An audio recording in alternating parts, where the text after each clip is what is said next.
geyim mağazam var. Ekspert olaraq sizi dəvət eləmişəm. Biznes prosesinin idarə edilməsi eksperti olaraq sizi dəvət eləmişəm ki, bu prosesi burada da reallaşdırasınız. Birinci nəydən başlayırıq və o proses necə gedir? Birinci, proses idarə etməsində ən önəmli başlanğıc nöqtəsini tapmaqdır. Əslində simulyasiya eləsək, biz geyim mağazasının başlanğıc nöqtəsi mağazanın çölündən başlayır. Yəni sən ilk öncə bütün formalaşdırdığın idarə etmə sistemləri müştəri üçün dəyər qatmalıdır, doğrumu?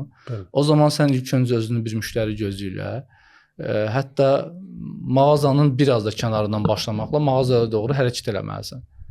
Hərəkət etdikcə sənin üçün artıq proses addımları başlayır. Mağazaya yaxınlaşırsan, yaxınlaşdığın müddətdə sənə mane olan nəsə bir şey varmı? Sənin parking xidmətin rahatdırmı? Sənin mağazan görünürmü?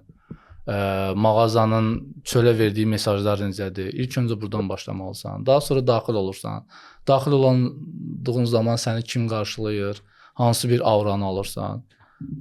Aldığın zaman ilkin salamlaşmadan sonra mağaza personalı səni necə müəyyən eləməlidir? Sən hansı istiqamətdə belə deyim, alış-veriş etməyə potensial olan müştərisən? Sənə necə yaxınlaşsın? Hansı formada dəstək olmalıdır?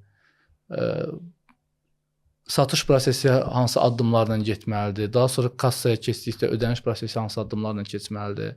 Bunların hamısını zəncirvari formada təsvir eləməlisən beynində və bu təsvir zamanında sənin o axışın heç bir kəsinti, qırıq və bir darboğazdan rastlaşmamalıdır.